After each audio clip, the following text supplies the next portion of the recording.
everybody. Good day. My name is Gabriela Schmitt. I'm the speaker of the South African Forum, and I'm very happy that I may introduce a really brave and strong woman from South Africa, my dear friend Magaret Nontokozo Mphiri. Thank you, Gabi. I'm so happy to be here, and thank you for having me. I have a diploma in youth development, yes, and I work with the youth, and I am studying for a degree in government administration and development. That was because I wanted to do more on the development side, and I believe that we shouldn't only focus on the youth, also just development as a whole. So I have a passion for the subject development. I'm a performing artist, I do poetry in Swati and in English, and then I studied performing arts at Market Theatre Laboratory, and then I did a lot of community theatre, so I'm an actor, and then now I focus more on pantomime with the Mime Art for Life, and we do tours in Germany, Namibia and South Africa. For me, it's more about being in touch with the people, you know. So that's why my art is also about. We share our ideas on the SDGs, but can you tell me what was the first contact for you that you heard the phrase or get some information about that? If I remember correctly, it was in one of the South Africa Forum meetings here in Germany. So what happens is because Nemo Mime Art for Life, the founder of Mime Art for Life, is part of the South African Forum. So when they have their meeting, they invited us to do a performance. And I don't remember the place, but I remember there was a delegate from Südafrika. And then when they said Südafrika, I thought it's South Africa, yep. But it was a representative from the Southern Africa. Yeah. And they started to talk about the SDGs and then about their experiences. And when they went to South Africa, what happened? And I said, what are SDGs? Yeah. I didn't know them. And who is this? Because I don't know him until we find out that is not from South Africa.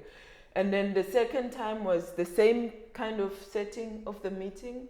And then now there was somebody from South Africa who was there representing, and then they started to talk about it. And from there onwards, I was interested, and then I had more conversations now.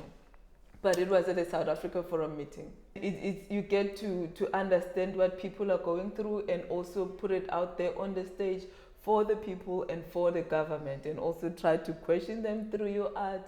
So art is a reflection of life. We do mime workshops and performances. We work a lot with people with special needs. We like to promote social inclusion, where we go to different schools for normal kids and also schools for the people who live with special needs, where we workshop them with pantomime, and also just to show that they can also participate into the performing art. And who is the one who will ask for your show and for your workshops? Oh. We have different people coming to ask us. We have schools. We have places for disabled centers. We have old age homes. We have private parties. And we have where we do serious performances, where we have a play about the SDG goals. We have a play where we talk about women abuse. So we have different scenes that we play. It depends on the customer. Are you giving different workshops if you are in Mazulu, in your home area, in the east of South Africa? Or is it the same workshop you will give in a school, maybe in Düsseldorf? It's not 100% the same. The levels change. And also the levels change when we work with the normal schools for able-bodied people, and then when we work with a school where the people have their special needs. For example, when we go to a primary school, we lower the level to that of the kids. And when we go to a high school or when we go to a senior citizens' homes, we make it more different. But it's not that different because we use mime art exercises. We use the do what I do, or where you just have to follow what I do and then you do it. It makes it easier. And then when it comes to the themes, what we discuss in our performances, it depends for the schools, it's more entertainment, it's more the physical activities. But when we go and perform in a conference for the hearing impaired, then our play will have a message that is directed to the people.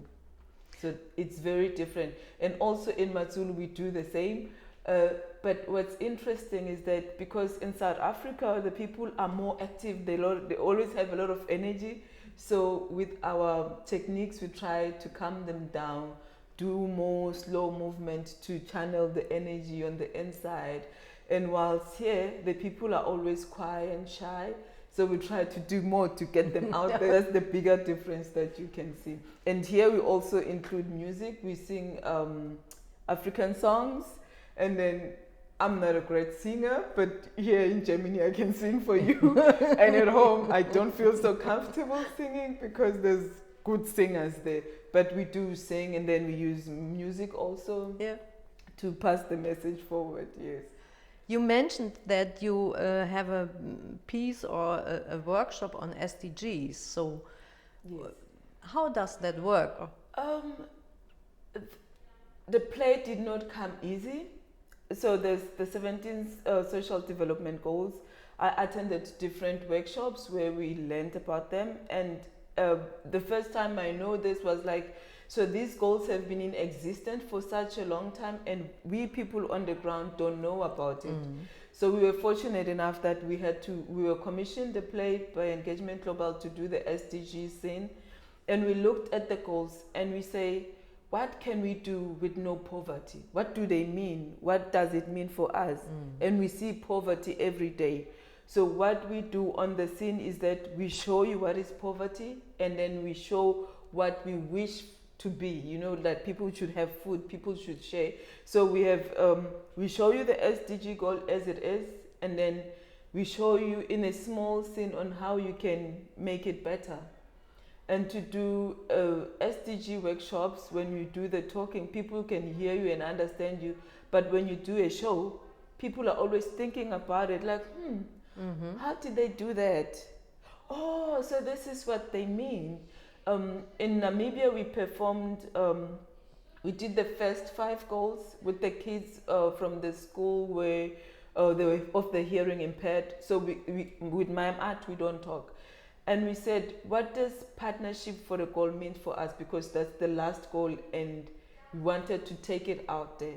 So we had a scene where each child has a paper that says Africa, Asia, in all the countries, and they try to lift one.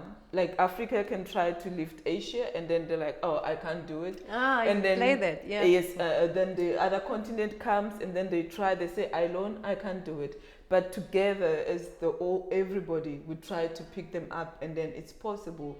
So you can say, how can we make partnership to make the goals successful? I work into farming and all of that, and then you work into the technical side or into the institution. How can we bring it together to make it work? Because I can't do all 17 goals by myself, and you can't do all 17 by yourself. But together, I can do 2, you do 2, and we're closer to achieving them. For me, personally, it's my favorite goal because alone you can't do it. And I think we have a saying in South Africa, which is Ubuntu. It means humanity. You can't do it by yourself. Yes. You need somebody else to help you. And goal number 17, for me, it should be goal number 1. To say, before you even think of the other goals, think of how you can make it work with the others. So global partnership is very necessary for the sustainability and the development of the goals for everyone. If we all work together, we can achieve more. So before we even start to say, I am focusing on goal number 5, can we focus on how can we make it work together? And they're already doing it because all the countries agreed to the goal. We have in North Rhine-Westphalia a small program on that global partnership. As far as I know, you were also part of this exchange. Can you give us some ideas what happened with this exchange, your personal exchange? With this exchange, for me, it gave me a platform to expand my knowledge to learn more about what's the current state of the world. What are the important issues that are being discussed out there? It gave me a chance to learn more about South Africa, and I have to learn this in Germany. It's because when I am home, I don't have such a platform where I can engage with different people. So this exchange allowed me the opportunity to talk to people a person from Ghana, Tanzania, Nicaragua, and here we made those discussions here in Germany, and with a lot of German youth, and to learn about the other countries as well, on how far they are doing with the SDGs, with their development, with how their countries are being run, with a lot of things. And from that, you get to question about your beliefs, you get to question how things are being done in your country, and you get to look at how far are we as a country in achieving those goals, for example.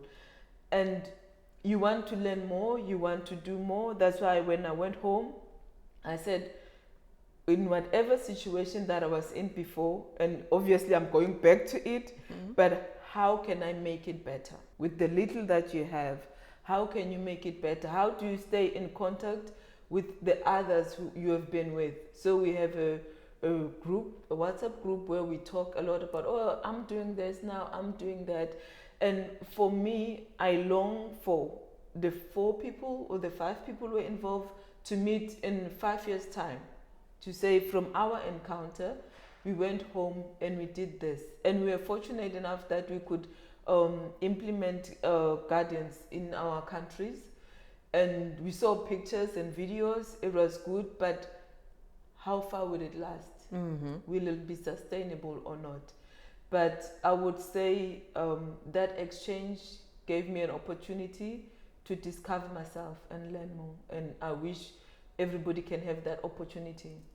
Is there some new or some first steps for a new project you would share with us? I have a women empowerment project where we do small farming, vegetable farmings in the community, and I have been doing SDG workshops in the community.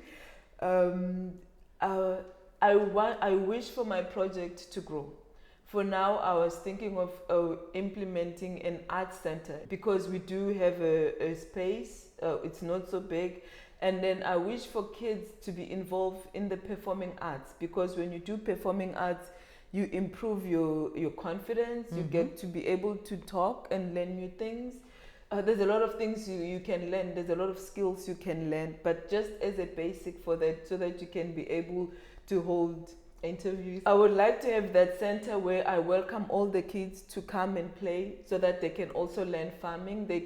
We can have a small library where they can do their homework and they can study, and we can have a small computer lab where we can teach them how to use a computer, because believe me, in our schools they do not yet have computers, so it would be good if they can know how to type, and to help them with their homework. Just a space for kids where they can come and be themselves and play and do education at the same time, and be able to provide them with a healthy meal, healthy, nutritious meal. And we were fortunate enough that this year we had a visit from Vera and Cecilia. They do pocket gardening. So they came to the center. This was almost like an opening of the center, because we had kids coming in to do the pocket gardening, and they enjoyed it so much. They call it pocket gardening because it's done in a jar, not in your pocket. Yeah. But it's so small that you can carry it. So you can get seeds, and then you put them in the jar and just put a little bit of water and let it stay overnight. The next day you drain the water. Yes. And then in 3 days you can see the seeds starting to sprout. So you can eat them raw. They're very nutritious. You can add them in your soup, in your salad, in your bread. And they are in the shops. We have seen them in the shops, but we didn't know how they were made. So for us and the kids, it was such a joy to be able to produce them ourselves. We also went to the local schools to teach them how to do it. The little encounter that we have, and for me, I try to learn something. And because I'm the one who had the opportunity to travel so far to come here, it's only better if I bring something home and try to do it. If it doesn't succeed, so is life. But it succeeds, yeah! Thank you for that very vivid interview and for sharing us your experience with the very hard stuff on the SDGs. It seemed to be quite easy to go into that world of the SDGs, especially in that on global partnership. We are very thankful that you give all your passions to this global partnership. Thank you. Thank you so much for having me.